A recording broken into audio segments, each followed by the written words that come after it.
बहुत समय पहले जब इंसानों का नामो निशान भी इस धरती से मिट चुका था, तभी अचानक धरती पर एक के बाद एक 6 विशाल उल्कापिंड आकर गिरे। इन टक्करों ने पूरी पृथ्वी को बदल कर रख दिया। समुद्र उफान मारने लगे, जमीन टूटकर बिखर गई और धीरे धीरे सारी जिंदगी खत्म हो गई। लेकिन समय कभी नहीं रुकता। अनगिनत सालों बाद इस वीरान दुनिया में जन्म हुआ कुछ अजीब और खूबसूरत जीवों का, यानी कि जेम्स जैसे जीव। ये आम इंसान नहीं थे, इनका शरीर क्रिस्टल से बना था। वही क्रिस्टल्स जिन्हें कभी इंसान सबसे कीमती रिसोर्स मानते थे। लेकिन जहाँ रोशनी होती है वहाँ अंधेरा भी पीछा नहीं छोड़ता। इन चमकते हुए जेम्स की चमक ने आकर्षित किया उनके सबसे खतरनाक दुश्मनों को, जो थे लुनेरियंस। ये चांद से आने वाले रहस्यमय जीव थे जो हर मौके का फायदा उठाकर जेम्स को पकड़ लेते थे और उनकी चमक चुराकर उन्हें अपने साथ मून पर ले जाते थे। अब कहानी शुरू होती है लस्ट्रॉस लैंड से। एक अंधेरी गुफा के अंदर एक लड़की अकेली बैठी हुई है। ऊपर आसमान में चांद चमक रहा होता है। कुछ देर चुप बैठने के बाद वो खड़ी होती है क्योंकि उसका नाइट पेट्रोल का समय हो चुका है। अगले दिन हरी भरी घास के मैदानों में एक लड़की आराम से सो रही होती है। इस लड़की का नाम फाउस होता है और उसके पास उसकी दोस्त मोर्गा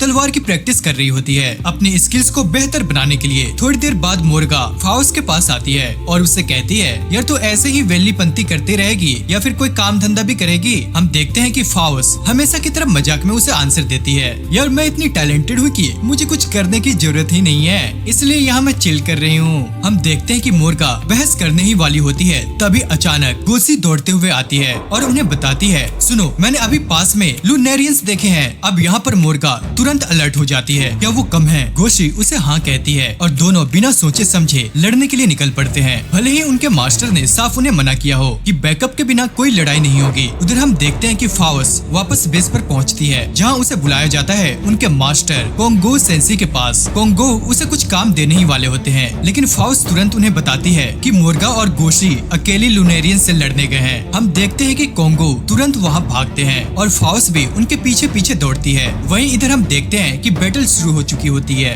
मोर्गा और गोशी लुनेरियंस के सामने खड़ी होती है जो काले पोर्टल से निकलकर सामने आ रहे होते हैं। ये लुनेरियंस मॉन्क्स जैसे दिखते हैं। तभी मोर्गा अपनी तलवार से एक का सिर काट देती है, लेकिन ये दुश्मन इतनी आसानी से हार मानने वाले में से नहीं थे। वे तुरंत जवाबी हमला करते हैं तीरों से, जिनके सिरों पर जेम्स लगे होते हैं। गोशी जैसे ही उन जेम्स को देखती है वो शॉक हो जाती है क्योंकि वो उनके पुराने साथी हीलियो के टुकड़े थे जिसे पहले ही मून पर ले जाया जा चुका था। हम देखते हैं कि अब ये लड़ाई सिर्फ सर्वाइवल नहीं थी बल्कि ये एक लड़ाई बन गई है अपने दोस्तों को वापस लाने की जंग। तभी हम देखते हैं कि वहाँ पर पहुँचते हैं कोंगो सेंसी और उनके साथ फाउस भी होती है। अब फाउस एक्साइटेड होकर उनसे पूछती है, सुनिए क्या मैं भी लड़ सकती हूँ? सुनो तुम बहुत कमजोर हो, तुम्हारी हार्डनेस सिर्फ 3.5 है, असल में तुम लड़ाई के लिए बने ही नहीं हो। और दोस्तों ये सच होता है क्योंकि हम देखते हैं कि मोर्गा और गोशी जैसे स्ट्रॉन्ग जेम्स भी स्ट्रगल कर रहे थे, लेकिन अब बहुत देर हो चुकी थी। मोर्गा और गोशी लुनेरियंस के हाथों हार चुकी थी और उनके शरीर टुकड़ों में बिखर चुके थे। पर तभी हम देखते हैं कि सेंसी बस एक स्नैप करते हैं और सारे लुनेरियंस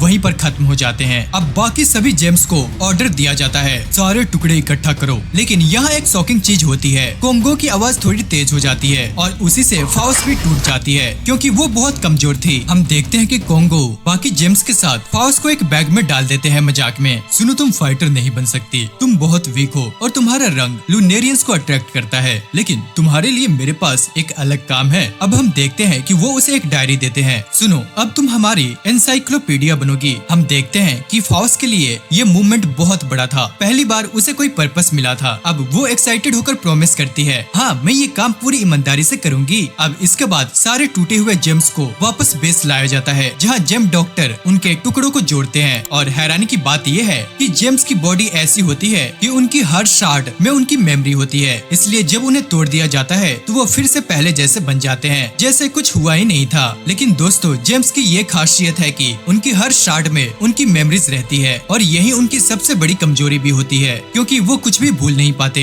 हर दर्द हर याद हमेशा उनके साथ रहती है और शायद इसी वजह से उनकी पर्सनैलिटीज भी थोड़ी अजीब और अलग अलग बन गई होती है। इधर अब हम देखते हैं कि फाउस अपनी नई जॉब स्कॉलर यानी कि ज्ञान इकट्ठा करने वाली एक पढ़ाकू लड़की बन चुकी होती है, लेकिन सच बताऊं उसे ये काम बिल्कुल भी पसंद नहीं आता क्योंकि ये काम बहुत ही ज्यादा बोरिंग होता है। तभी हम देखते हैं कि उसकी दोस्त गोशी उससे मजाक में कहती है, अरे सुन अगर इतना बोरिंग लग रहा है तो मेरी तलवार वाली ही जॉब ले ले। लेकिन दोस्तों हम देखते हैं कि फाउस इतनी भी सेल्फिश नहीं होती, मैं वो चीज कभी नहीं लूंगी जिसके लायक मैं हुई ही नहीं। और इतना कहने के बाद वो अपनी स्कॉलर स्कॉलर वाली जॉब पर ही टिकी रहती है। लेकिन असली प्रॉब्लम अब शुरू होती है। हमें पता चलता है कि फाउस्ट को रिसर्च करना ही नहीं आता, तो वो बाकी जेम्स से मदद मांगती है और हम देखते हैं कि सब उसे एक ही नाम बताते हैं, सिनेबार। सिनेबार एक ऐसी जेम है जो अकेली रहती है और बहुत नॉलेजेबल है, लेकिन उसके पास जाना ऑलमोस्ट इम्पॉसिबल है क्योंकि उसका शरीर जहर से भरा हुआ है जो किसी भी लिविंग बीइंग को नुकसान पहुंचा सकता है, यहाँ तक कि जेम्स को भी। अब दोस्तों ये सुनकर फाउस्ट का दिमाग लिटरली हैंग हो जाता है। अब उसके पास दो ही रास्ते थे, पहला ऐसे ही यूजलेस बनी रहना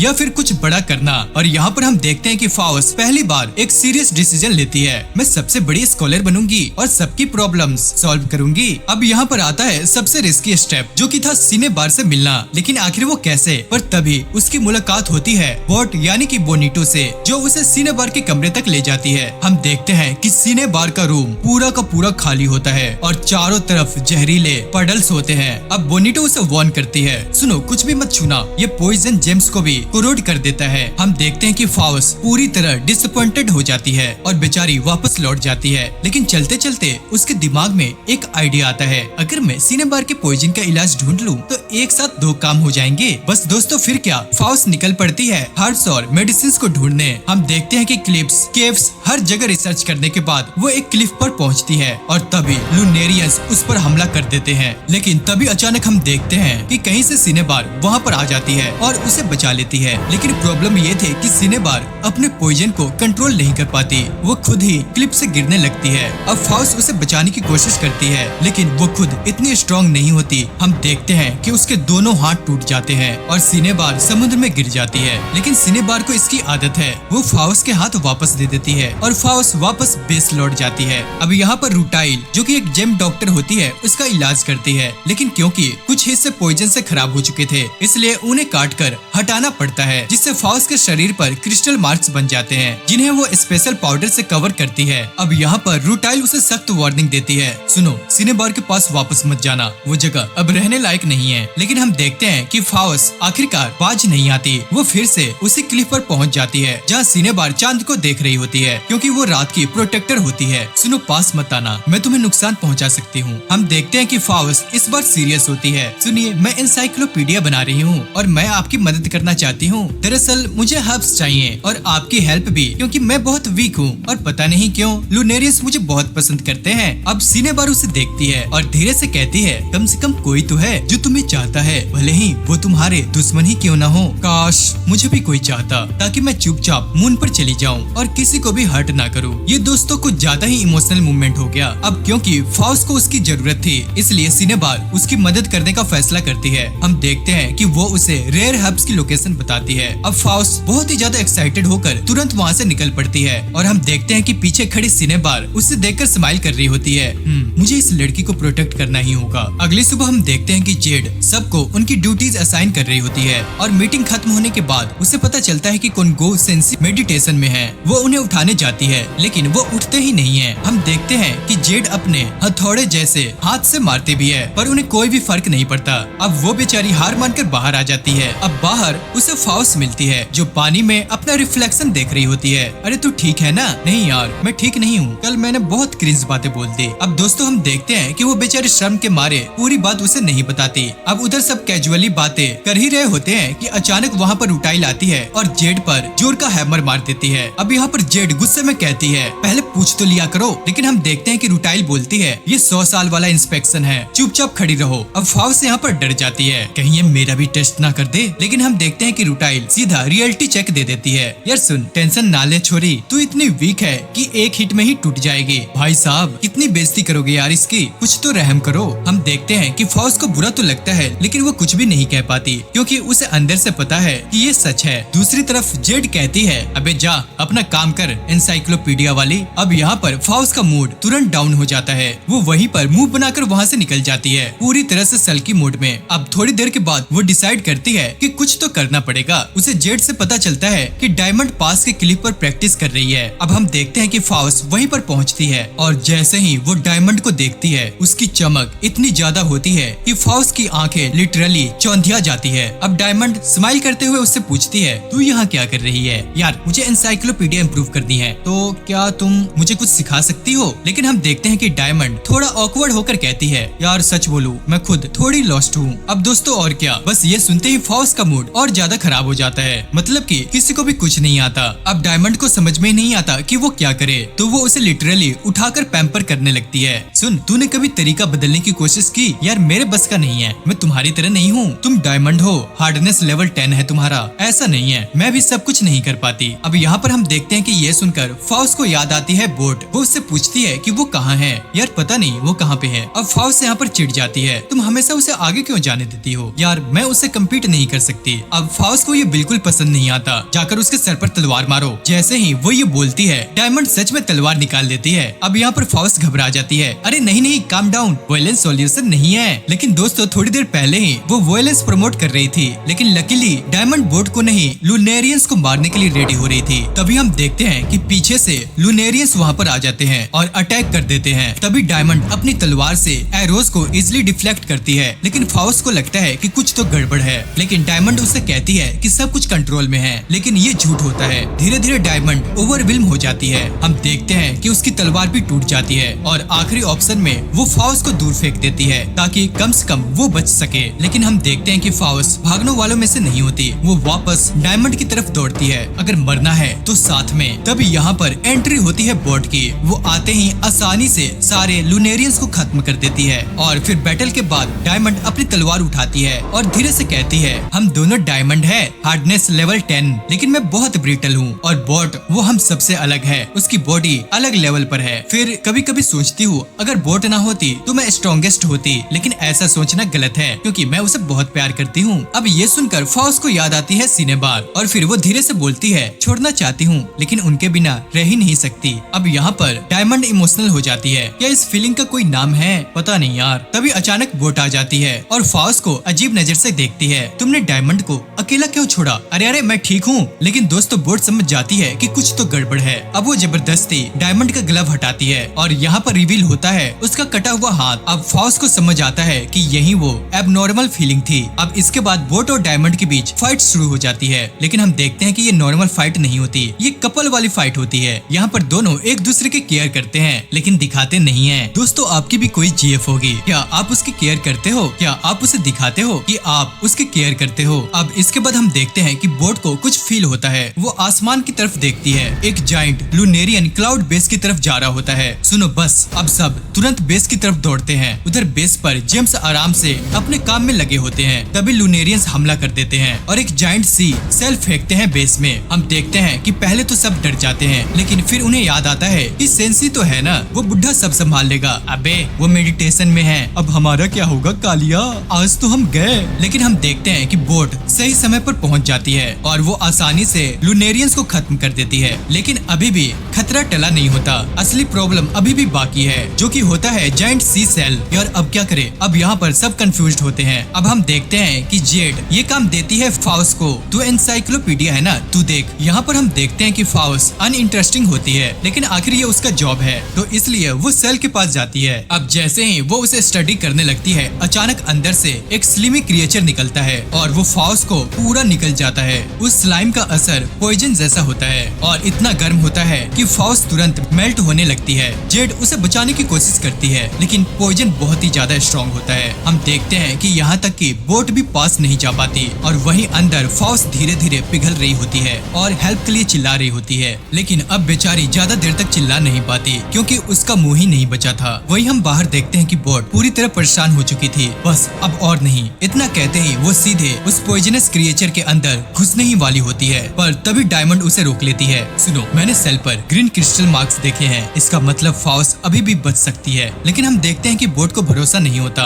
उसका पूरा शरीर मेल्ट हो चुका है, इवन वो भी नहीं बच सकती, जो कि डायमंड जैसी हार्ड भी है। लेकिन डायमंड फाउस्ट पर पूरा भरोसा करती है और वो टाइम बाई करने की कोशिश करती रहती है। लेकिन हम देखते हैं कि वो क्रिएचर लगातार अटैक करता रहता है और आखिरकार फाइनली बोट उसे पानी में धकेल ही देती है। अब जैसे ही वो पानी में गिरता है, उसका बॉडी डिफ्लेक्ट हो जाता है और सेल नीचे डूब जाता है और एक छोटा सा स्नेल जैसा क्रिएचर ऊपर रह जाता है। अब डायमंड उसे उठाती है और अजीब नजर से देखती है। हम देखते हैं कि इतने में ही बाकी जेम्स भी वहाँ पर आ जाते हैं और अब उन्हें पता चलता है कि फाउस को एक पॉइजनस स्नेल ने निकल लिया है। तो सब वहाँ पर शॉक हो जाते हैं। अब सब तुरंत पानी में जाते हैं सेल में फाउस के टुकड़े ढूंढने, लेकिन वहाँ पर कुछ भी नहीं मिलता। अब सब सैड होकर वापस आ जाते हैं। हम देखते हैं कि बेचारी डायमंड गिल्ट में डूब जाती है। फाउस बाहर आओ, वो ये वर्ड बार बार पुकारती है। तभी हम देखते हैं कि वो छोटा स्नेल उछलकर उसके सामने आ जाता है। पहले तो डायमंड यहाँ पर कंफ्यूज हो जाती है, फिर धीरे धीरे उसे रियलाइज होता है कि ये फाउस के नाम पर रिएक्ट कर रहा है। सुनो, क्या तुम फाउस हो? अब ये सुनते ही स्नेल उछलता है, क्या ये सच में तुम हो? अब इसके बाद वो तुरंत भागती है रूटाइल के पास। हम देखते हैं कि रूटाइल अभी अभी अपनी शिफ्ट खत्म करके आई होती है, वहीं दहाड़ी मजदूरी करके, और तभी वहाँ पर डायमंड चिल्लाते हुए घुसती है, इमरजेंसी।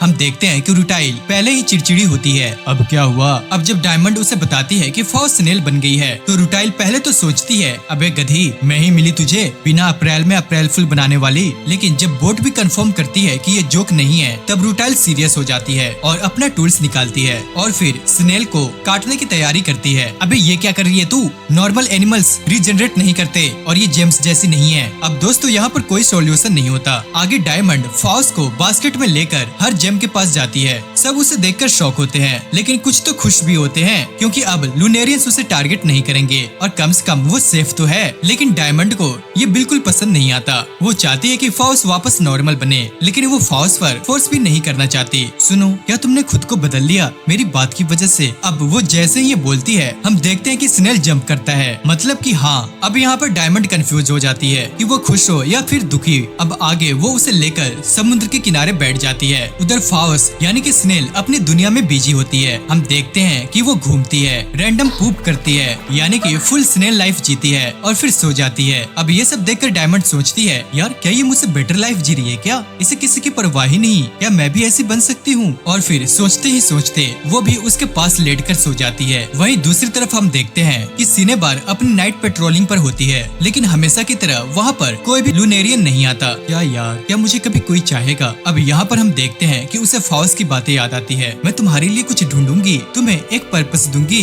अब हम देखते हैं कि सिनेबार खुद को रोकती है, नहीं ये सब सोचना बंद करो। तभी हम देखते हैं कि दूर एक ब्राइट लाइट दिखती है। अब यहाँ पर वो अलर्ट हो जाती है, क्या ये लूनेरियंस हैं? अब जैसे ही वो वहाँ पर पहुँचती है तो वो देखती है कि वहाँ पर डायमंड का चमकता हुआ सिर होता है और यहाँ पर दोस्तों उसका फुद्दू कट जाता है। वो बेचारी सोच रही थी कि उसके लिए आसमान से कोई शहजादा वहजादा आएगा। अब आगे हम देखते हैं कि सिनेबार तुरंत उसे जगाती है। डायमंड उठते ही पैनिक करने लगती है, फाउस कहाँ है? अब वो उसे ढूंढने लगती है। अब ये सब देखकर सिनेबार इरिटेट हो जाती है, यार मुझे इसके पास नहीं रहना। इसके बाद डायमंड उसे रोकती है और स्नेल को दिखाती है, सुनो ये है फाउस। अब सिनेबार यहाँ पर थोड़ी शॉक्ड होती है, लेकिन आखिरकार वो मान ही लेती है। यार अब अच्छा है, ये किसी को डिस्टर्ब नहीं करेगी। कितनी नोइजी और अनोइंग थी। हाँ हाँ मुझे सब पता है, तुम मुझसे प्यार करती हो ना, वरना इतना कौन बोलता है किसी के बारे में। सुनो, क्या उसे वापस लाने का कोई तरीका है? अब यहाँ पर सिनेबार सोचती है, स्नेल्स अपनी शेल में न्यूट्रिएंट्स स्टोर करते हैं, शायद उसके टुकड़े वही हो। अब डायमंड को तुरंत याद आता है ग्रीन क्रिस्टल मार्क्स। वो तुरंत सिनेबार को थैंक्स बोलती है और फिर फटाफट से बेस की तरफ भागती है। वहाँ पहुंचकर वो सबको बुलाती है और फिर सब मिलकर उस जायंट सेल को पानी से बाहर निकालते हैं। और दोस्तों अब यहाँ पर शुरू होता है एक केयरफुल ऑपरेशन, सेल को तोड़कर फाउस के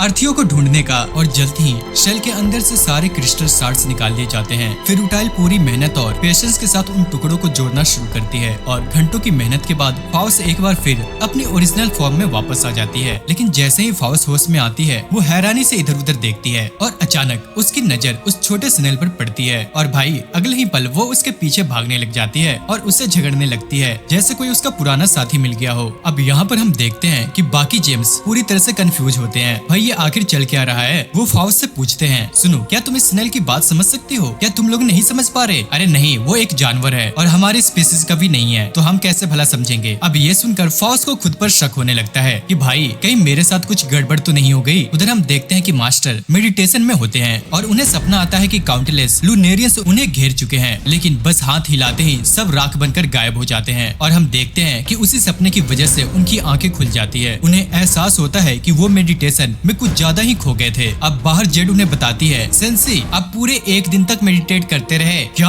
एक दिन। और इस बीच क्या हुआ? अब हम देखते हैं कि जेड उन्हें लूनेरियंस के अटैक के बारे में बताती है। तो तुमने मुझे पहले क्यों नहीं जगाया? यार जगाया तो था, आप उठे ही नहीं। लेकिन डोंट वरी, बोट ने सब कुछ संभाल लिया। हम देखते हैं कि सेंसी स्माइल करते हैं और बोट की तारीफ भी करते हैं कि हर इंसान की लिमिट होती है, इसलिए खुद को ज्यादा मत झोंको। अब आगे जेड उन्हें फाउस्ट के बारे में बताती है, जो इस वक्त एग्जिस्टेंशियल क्राइसिस में है, क्योंकि वो अकेली है जो स्नेल की बातें समझ पा रही है और बाकी सबको लगता है कि फाउस्ट शायद पागल हो गई है। लेकिन तभी हम देखते हैं कि स्नेल खुद अपना परिचय देती है। मैं वेंट्रिकोसिस हूँ और मैं अदमिराबिलिस की रूलर हूँ, यानी कि सिंपल लैंग्वेज में बोले तो समुद्र की रानी। और फिर वो कुछ ऐसा रिवील करती है जो फाउस्ट की दुनिया हिला देती है। वो कहती है कि समुद्र में मैंने तुम्हारे जैसे और भी बींग्स देखे हैं। अब यहाँ पर फाउस्ट शॉक्ड हो जाती है। अगर ये सच है तो सिर्फ ये डिस्कवरी नहीं बल्कि हिस्ट्री बदलने वाली बात है। अब हम देखते हैं कि वो आगे भागकर सबको बताती है। वो बताती है कि उसे एक्सपेडिशन पर जाना है, रिसर्च करनी है और सच को ढूंढना है। और हम आगे देखते हैं कि सरप्राइजली सेंसी भी उसे इजाजत दे देते हैं। लेकिन बीच में वेंट्रिकोसिस पहली बार सेंसी को देखती है और भाई लिटरली उनकी फैन हो जाती है। यार इतना हैंडसम टकला बंदा आखिर ये है कौन? और वो उन्हें ऑलमोस्ट चाटने लग जाती है। अबे ओए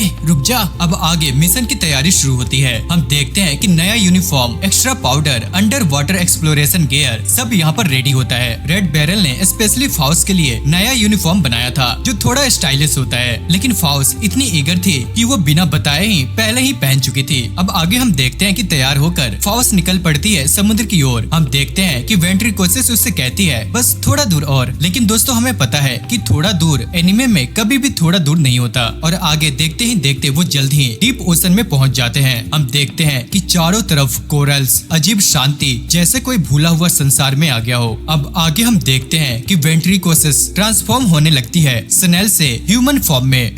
ये क्या हुआ? सुनो इतना चौंको मत, यही मेरा असली रूप है। सरफेस पर एनर्जी नहीं थी इसलिए स्नेल बनी थी। अब आगे वो बताती है कि उसके लोग एडमिराबिलिस मून पर फार्म्स में पाले जाते हैं और फ्रेश वाटर उन्हें जायंट मॉन्स्टर बना देते हैं। हम देखते हैं कि फाउस्ट बस सुनती रह जाती है, सब उसके सर के ऊपर से जाता है। आगे वेंट्रिकोसिस कहती है बहुत समय पहले इस धरती पर ह्यूमंस रहते थे, लेकिन किसी कारण ह्यूमैनिटी 3 हिस्सों में टूट गई। Flash, bones, spirit. फ्लैश बने एडमिराबिलिस यानी वेंट्रिकोसिस जैसे बींग्स और बोन्स बने जेम्स यानी कि फाउस्ट और बाकी सब लोग। और वही लास्ट में स्पिरिट बने लूनारियंस जो मून पर रहते हैं। और लूनारियंस क्या चाहते हैं? वो चाहते हैं ह्यूमैनिटी को फिर से जोड़ना और इन तीनों को मिलाकर फिर इंसान बनाना। अब हम देखते हैं कि फाउस्ट ये सब सुनकर कम्प्लीटली स्टंट हो जाती है। जिसे वो अब तक दुश्मन समझती थी, असल में वो शायद उसकी अपनी खोई हुई इंसानियत का हिस्सा थे। अब आगे वेंट्रिकोसिस उससे कहती है शायद वायलेंस ही ह्यूमैनिटी का एसेंस है, क्योंकि तीनों हिस्से में वही बचा है। और बस यही फाउस्ट की जर्नी स्कॉलर से ट्रूथ सीकर बनने वाली थी। लेकिन उसे पता नहीं था कि ये सच सिर्फ दुनिया का नहीं बल्कि सेंसी का भी राज खोलने वाला है। आगे समुद्र की गहराइयों को पार करते करते आखिरकार फाउस्ट और वेंट्रिकोसिस उस जगह पर पहुंच जाते हैं जहां सपोजली एक बहुत बड़ा रहस्य छुपा था। लेकिन वहां पहुंचकर फाउस्ट पूरी तरह डिसअपॉइंटेड हो जाती है। हम देखते हैं कि चारों तरफ सन्नाटा, ना कोई सिविलाइजेशन, ना कोई लोग और ना ही कोई डिस्कवरी। फाउस्ट बहुत थक चुकी होती है और हम देखते हैं कि उसका शरीर भी जवाब दे रहा था, इसलिए वो वहीं पे लेट जाती है। यार चल थोड़ा रेस्ट कर लेते हैं। लेकिन उसे क्या पता था कि असली नाइटमेयर अब शुरू होने वाला था। हम देखते हैं कि अचानक वेंट्रिकोसिस की आवाज बदल जाती है। मुझे माफ कर देना, मैं ये सिर्फ अपने भाई को वापस पाने के लिए कर रही हूँ। अब हम देखते हैं कि फाउस्ट कुछ समझ पाती उससे पहले ही अचानक आसमान चीरते हुए लूनेरियंस प्रकट हो जाते हैं और एक ही वार में फाउस्ट के टुकड़े टुकड़े कर देते हैं। उसका शरीर पूरी तरह से बिखर जाता है और उसकी आंखें अभी भी वेंट्रिकोसिस को देख रही होती है। वो सोच ही नहीं पाती कि उसने उसे बिट्रे किया, क्योंकि फाउस्ट ने उस पर पूरा भरोसा किया था। उधर वहीं हम देखते हैं कि बेस पर एक दिन बीत चुका था, फाउस्ट वापस नहीं आई और ये बात सबको बेचैन करने लगी। मास्टर,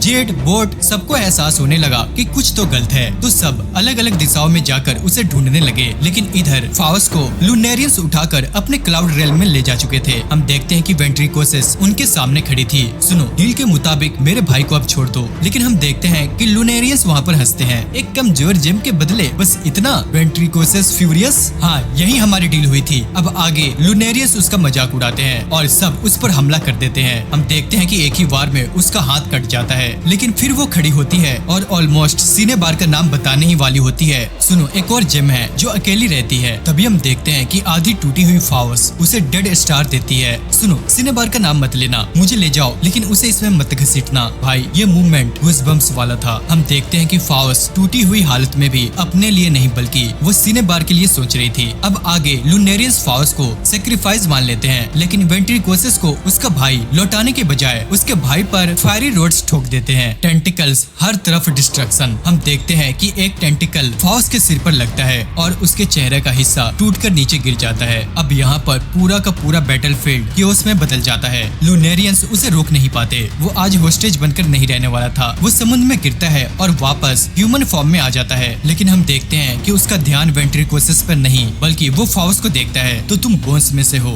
लेकिन थोड़ी कमजोर हो। लेकिन फिर वो सीरियस होकर कहता है, तुम्हारी वजह से मैं आज आजाद हूँ। और वो उसे बताता है कि अब वो अपने रॉयल फादर मदर को भी छुड़ा सकते हैं और एडमिरेबलिस को लूनेरियंस की कैप्टिविटी से मुक्त कर सकते हैं। हम देखते हैं कि यहाँ पर फाउस आधी बेहोश होती है, लेकिन वो अंदर ही अंदर ये सब सुन रही थी। वो बस हार कर कहती है, जो करना है करो, मुझे लूनेरियंस को बेच दो, बस सिनेबार को इसमें मत लाना। अब वेंट्रिकोसिस ये सब सुनकर चुप हो जाती है। पहली बार उसे गिल्ट होता है। वो सोचती है, जिसे बिट्रे किया वो अभी मेरे बारे में नहीं बल्कि दूसरे के बारे में सोच रही है। अब कुछ देर चुप रहने के बाद वो धीरे धीरे उठती है, फाउस के पास जाती है और उसे अपनी बाहों में उठाती है। सुनो, मैं लूनेरियंस जैसी नहीं बनूंगी। आगे हम देखते हैं कि वेंट्रिकोसिस की बातें सुनकर उसका भाई एक्यूलस उससे बहस करना चाहता है, लेकिन अपनी बहन की आंखों में वो डिटर्मिनेशन देखकर चुप हो जाता है, क्योंकि वेंट्रिकोसिस ने एक बात कह दी थी, अगर हम भी लूनेरियंस जैसे ही बन जाए तो फिर हम में और उनमें फर्क ही क्या रह जाएगा। अब ये बात सीधा दिल पर लगती है और फिर एक्यूलस दोनों को उठाता है, यानी कि फाउस और अपनी बहन को, और वापस समुद्र की गहराइयों में ले जाता है। हम देखते हैं कि जाते जाते वो उस जायंट सेल से 2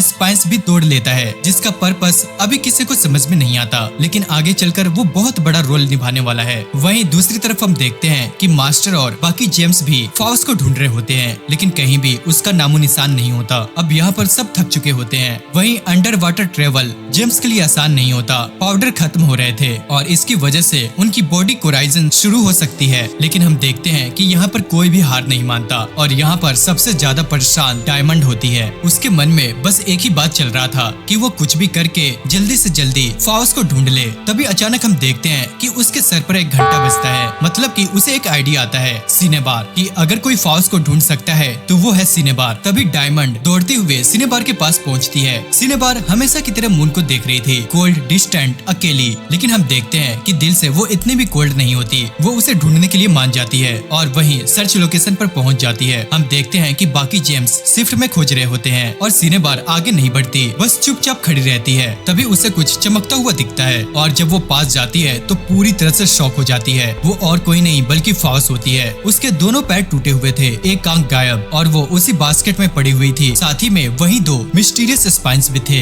आगे वो फाउस को उठाती है और चुपचाप इन्फर्मरी में छोड़ देती है। हम देखते हैं कि जाते जाते फाउस स्माइल करती है, सुनो अगली बार मैं तुम्हें बचाऊंगी। अब यहाँ पर सिनेबार कहती है, अरे पहले चलना तो सीख लो, और फिर निकल जाती है। अब आगे थोड़ी देर के बाद वहाँ पर उटाइल आती है और अंधेरे में किसी चीज से टकरा जाती है और जब वो नीचे देखती है तो वहाँ पर फाउस होती है। हम देखते हैं कि फाउस धीरे से कहती है, प्लीज हील मी, और वहीं पर बेहोश हो जाती है। अब दोस्तों यहाँ पर शुरू होता है रिकंस्ट्रक्शन। रुटाइल घंटों मेहनत करती है और आखिरकार उसके पैरों को जोड़ देती है। हम देखते हैं कि अब उसके नए पैर, नई बॉडी और नई शुरुआत, लेकिन कीमत महंगा। हम देखते हैं कि फाउस कुछ मेमोरी खो चुकी होती है और पहली बार जब खड़ा होने की कोशिश करती है तो धड़ाम से नीचे गिर जाती है। अब आगे बाकी जेम्स उसे अकेला छोड़ देते हैं ताकि वो अडेप्ट कर सके, लेकिन फाउस अंदर से टूट चुकी थी। उसके अंदर बहुत ही ज्यादा गुस्सा, फ्रस्ट्रेशन, सेल्फ हेट भरा होता है और इसके बाद फिर से वो गिर जाती है। लेकिन फिर उसे याद आता है कि अगर वो फेल हुई तो एनसाइक्लोपीडिया वाली जॉब भी हाथ से चली जाएगी, वो जॉब जो पहली बार उसे पर्पस देती थी।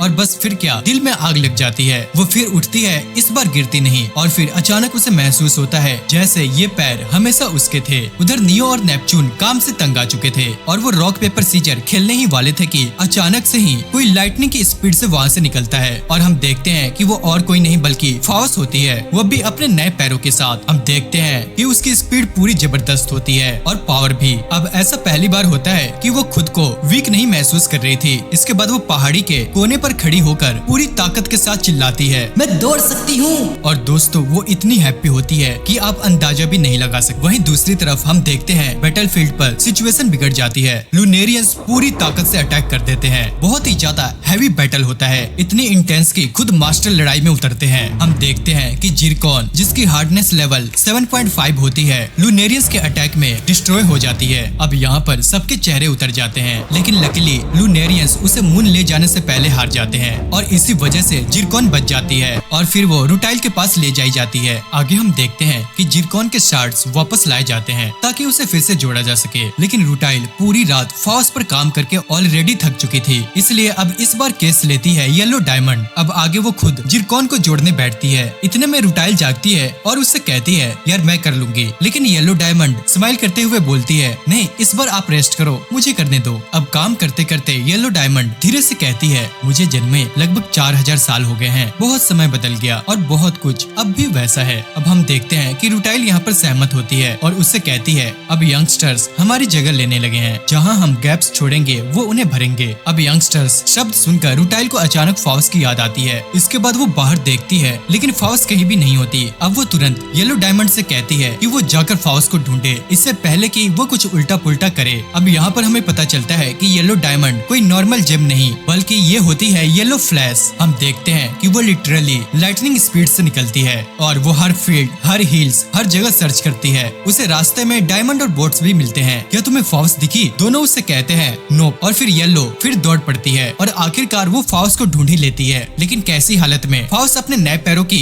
स्पीड कंट्रोल ही नहीं कर पा रही थी, वो बस भागे ही जा रही थी और वो रुकने का नाम ही नहीं लेती। अभी यहाँ पर येलो उसे रोकती है और समहाउ स्किड करके स्टॉप करवाती है। अब फाउस उससे कहती है यार ये लेग्स रॉकेट है क्या? अब आगे उसे बेस वापस लाया जाता है और अब फाउस के दिमाग में एक नया मिशन चल रहा होता है जो कि होता है फाइट। इसके बाद वो सीधा मास्टर के पास पहुंचती है। सुनिए सेंसी, अब मैं फाइट करना चाहती हूँ। अब यहाँ पर सबको लगता है कि वो मना करेंगे, लेकिन हम देखते हैं कि सेंसी तुरंत ही ना नहीं कहते। इसके बाद वो ऑब्सीडियन को कहते हैं सबसे हल्की ब्लेड लाओ। अब यहाँ पर उसका टेस्ट शुरू होता है। हम देखते हैं कि फाउस पूरी तरह से कॉन्फिडेंस होती है, इजी इजी। लेकिन दोस्तों स्वर्ड्स हाथ में आते ही यहाँ पर रियलिटी चेक हो जाता है। अरे लेग्स अपग्रेड हुए हैं, अपर बॉडी नहीं। हम देखते हैं कि वो तलवार भी मुश्किल से उठा पाती है, वो भी कांपते कांपते। अब यहाँ पर सेंसी फाइनली उससे कहते हैं चलो ठीक है, लेकिन एक कंडीशन, तुम रहोगी अमेथिस्ट ट्विंस के साथ, वो तुम्हें पेट्रोल भी सिखाएंगे और फाइट भी। अब हम देखते हैं कि फाउस यहाँ पर खुशी से फटने ही वाली होती है। वो सेंसी की तारीफ पे तारीफ करने लग जाती है। हम देखते हैं कि अब यहाँ पर रुटाइल कंफ्यूज होती है। तुम फाइट क्यों करना चाहती हो? तुम जानती हो तुम सूटेड नहीं हो। यार मुझे पता है, पर मैं मास्टर से प्यार करती हूँ और उनके लिए कुछ करना चाहती हूँ। अब ये सुनते ही पूरा रूम फ्रीज हो जाता है। हम देखते हैं कि येलो डायमंड तो हंसी से फट पड़ती है और वही सेंसी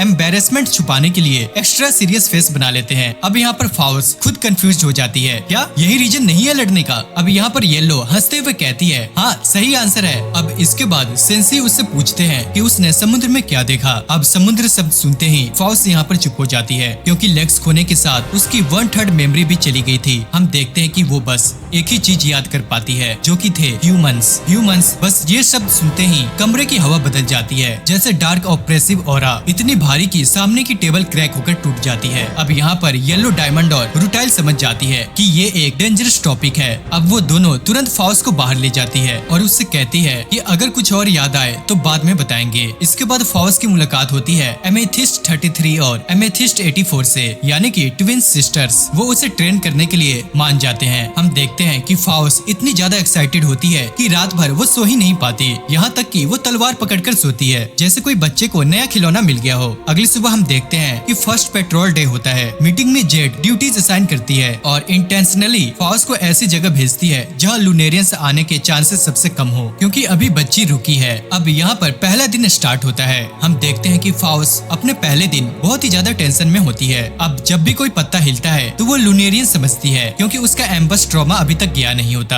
अब दूसरे दिन हम देखते हैं कि वो थोड़ा बेटर होती है। अब वो कॉन्स्टेंटली अलर्ट रहना सीख जाती है। अब तीसरे दिन यहाँ पर बोर्डम शुरू हो जाता है। हम देखते हैं कि फाउस पेट्रोलिंग करते करते सोने लग जाती है। तभी एमेथिस्ट ट्विंस वहाँ पर आ जाते हैं। अरे उठो, तलवार प्रैक्टिस करनी है। और दोस्तों यहीं से फाउस स्कॉलर से वॉरियर बनने की ट्रेनिंग शुरू करती है। लेकिन उसे क्या पता था तलवार चलाना सीखना आसान है, सच काटना नहीं, क्योंकि बहुत ही जल्द उसे ऐसी चीज का सामना करना था जो लूनेरियन से भी ज्यादा डरावनी थी। फाउस ने सोचा था अब वो फाइटर बन रही है, लेकिन उसकी ट्रेनिंग का पहला सबक बैटल नहीं बल्कि बिट्रेयल होने वाला था। और अगली बार उसकी पहली असली लड़ाई में टूटेगी सिर्फ तलवार नहीं बल्कि कोई रिश्ता भी, और वो हमें पता चलने वाला है नेक्स्ट पार्ट में। तो दोस्तों इसी के साथ हमारी वीडियो यहाँ पे खत्म होती है। तो अगर आपको वीडियो थोड़ी सी भी पसंद आई तो चैनल को सब्सक्राइब और एक अच्छा सा प्यारा सा कमेंट जरूर करना। और हाँ, अगर इस वीडियो पे अच्छा रिस्पॉन्स आया तो मैं इसका नेक्स्ट पार्ट जरूर लाऊंगा। तो मिलते हैं नेक्स्ट वीडियो में।